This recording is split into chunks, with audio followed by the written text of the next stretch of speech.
Wednesday. I feel like it's a Friday because it's the last real big NBA slate of the first half of the season. So we're gonna try to get through it. This is a really tough slate, and there's gonna be news after lock. There's gonna be things that happen. We'll pop into what we can in the Discord.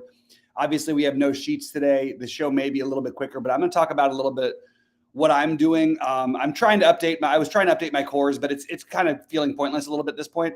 So I need to get, I can't, I'm not going to be able to do everything at once. So bear with me. And I'm trying to update everybody on who's a premium member in Discord about what we're doing, but just going through the plays that I'm sort of like going to be above and below on, and what value I'm eating more of. I am eating more of the Bruno Fernando chalk, assuming of course that he does start. We don't have starting lineups everywhere yet. I'm definitely going to be overweight on the Jovic right now based on our current projections. The hard one I'm struggling with is this Alec Burks thing, who I was trying to add to my core, but for some reason erased the rest of my core. I think Alec Burks is a good play, but this feels like a way over projection. It just feels like as a median for 34 fantasy points. Obviously, Goldie hasn't updated his yet, and it's going to be hard for Goldie to keep up today because there's just too many things going on. To get everybody's aggregate is going to be tough. So I'm very high on the on the Knicks side, just because of what's happening. Until I look at the matchup and the pricing, I think both Burks and Hart are interesting, but I honestly am not like married to I have to play Alec Burks or I have to play Josh Hart now or I have to play Jalen Brunson, even though it almost felt like you should for a minute. But because of some of this other value, even you have like Jericho Sims, which I hate, but he's like projecting to play 30 minutes. Maybe there's ways you could find, to get different than the Fernando chalk, because I do still think he's going to end up being the more popular of them all. Keontae George, I was really interested in, but I'm sort of going through a battle with whether I want more Cole Anthony than Keontae George. I think I do. I think I'm going to end up on more Cole Anthony than George personally. I also am going to end up with a bunch of Trey Mann. So those are sort of like the main guys I'm spending down on. In terms of spending up, I am not getting to Luka right now, but knowing that he's not going to have that much ownership, I may try to get it to a little, just because we are able to play him. The thing is, I'm very high on Anthony Davis, and I'm very high on Nikola Jokic. So those are the ones I'm sort of planting my flag in a little bit more. And I guess I'm just going to be a little lower on Luka today just because of that. And I'm still, speculating in the Utah case, the Denver case, that we don't officially know about Jamal Murray, and saying he's doubtful. I'm just going to assume he's out, but he's gone in and out of having some projection today or not. So yeah, Jokic, Davis as my main spend ups. I am overweight Miles Bridges. I think he's going to be lower owned. I love this matchup. This feels like I get a spot where he could push that 60 barrier. I love Wembanyama and I love Halliburton. So those are sort of the main spend. Oh, and Maxey. Those are the guys I'm spending up with to fill in with the rest of it. I also am going to go back to a little bit of the Miami stuff, which is getting overlooked a little bit today, partly in Bam's case because of the position eligibility, and partly in Hero's case because he didn't perform well and he's just not projecting all that great, although it's pretty good. It's a pretty solid projection. So I will get to some of the Bam and Hero. I am going to be probably like, I don't know, maybe a little bit above the field on Duncan Robinson because I do think there's upside.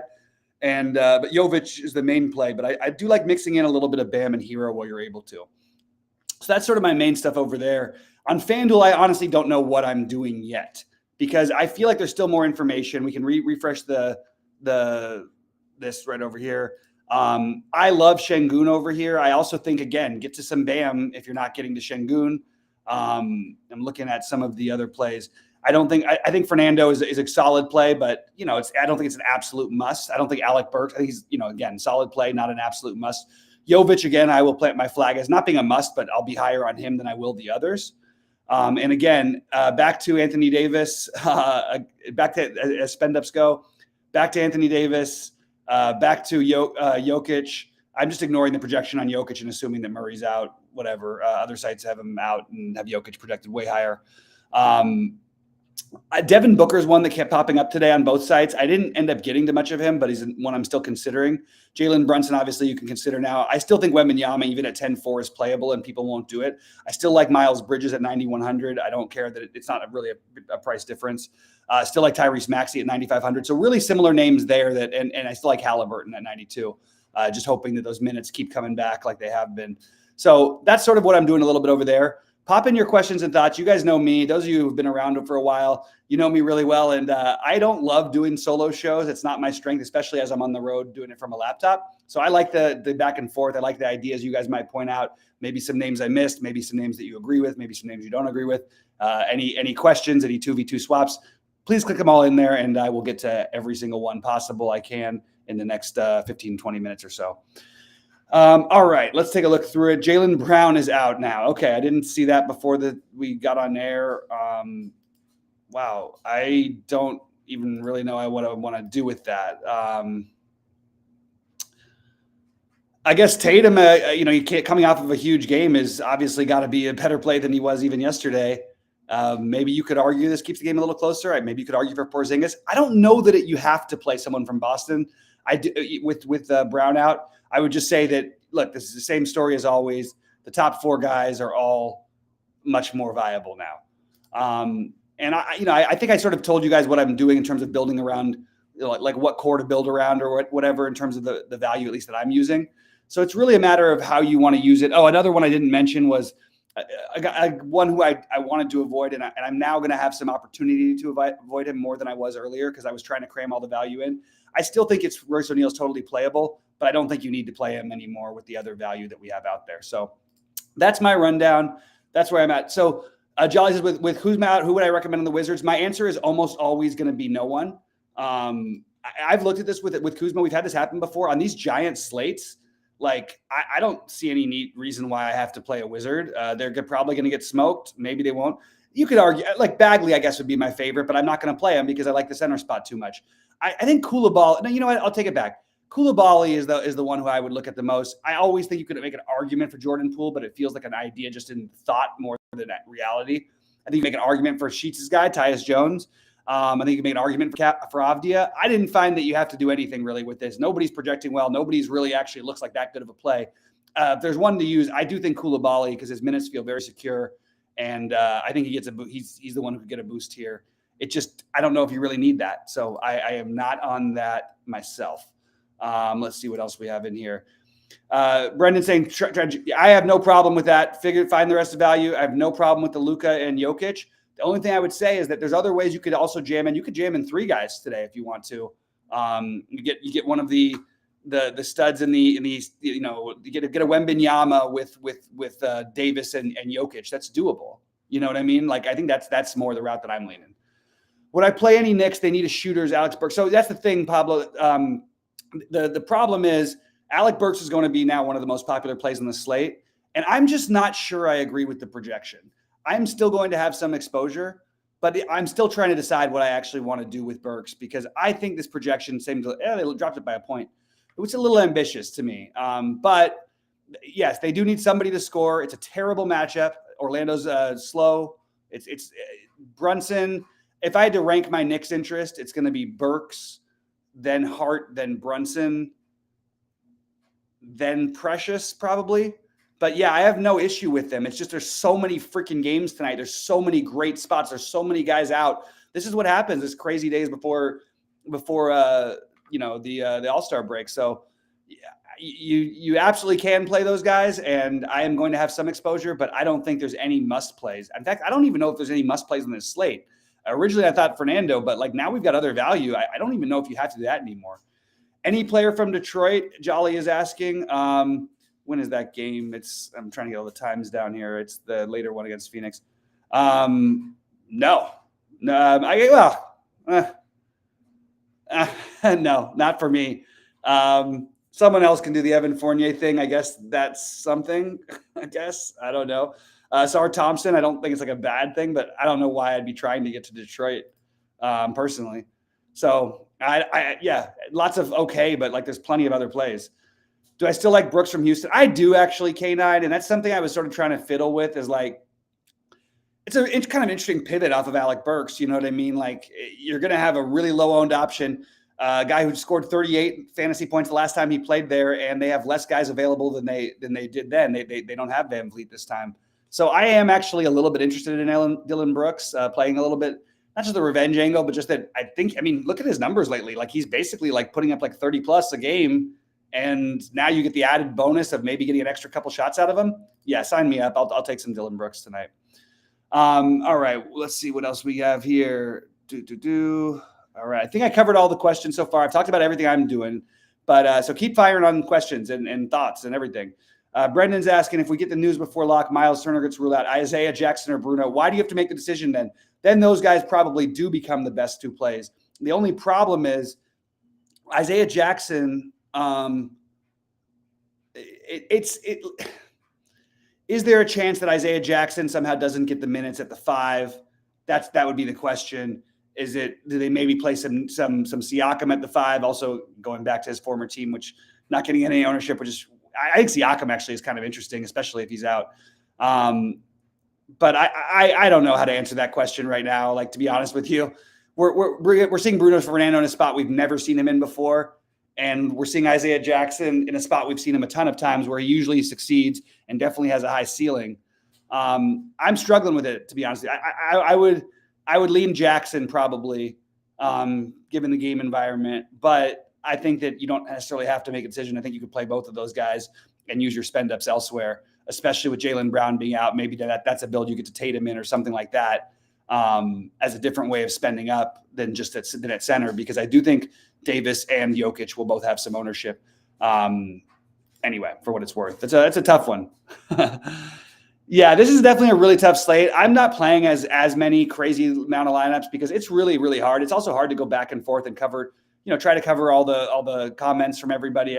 I always tell our members, please stop DMing me your lineups. I cannot DM. If you DM me your lineups like 5 minutes before lock and ask me what to do, I don't know how I can help you. But if you do it like 3 hours before lock, then I can help. But I can also say it's probably going to change by then. So Turner is out. Okay.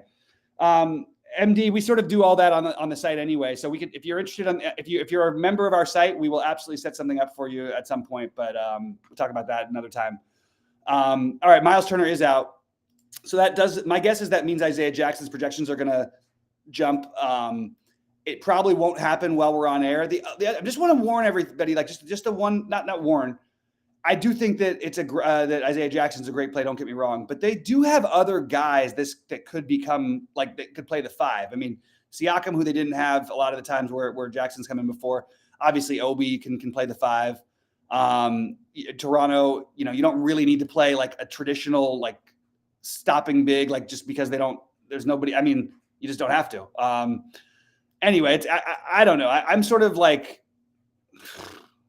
I don't know. I'm struggling with this slate. It's a tough one.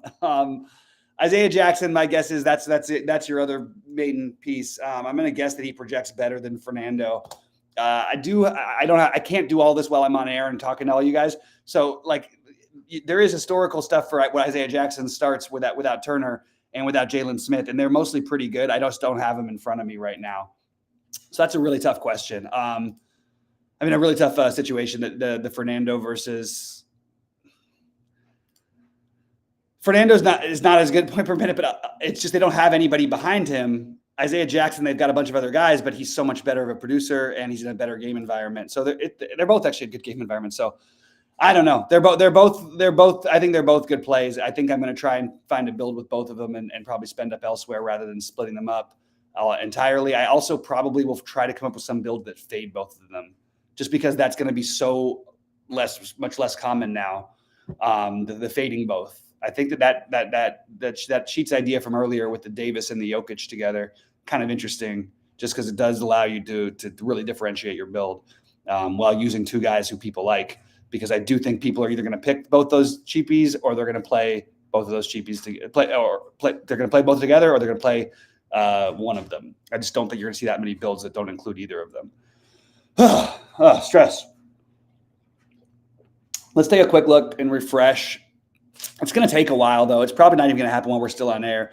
I think we know the answer, though. Like it's going to be Isaiah Jackson projection through the roof. Keep an eye on the starting lineups too. They might. You never know when a team might do something a little bit different. Looks like the only lineups that are out right now are the Orlando and Charlotte lineups. Who did Orlando end up rolling out as their starters? I wanted to see. I didn't think it'd be anything different, but yeah, they use Black and Caleb Houston. Okay. Yeah, I think Cole Anthony is a very good play tonight, actually.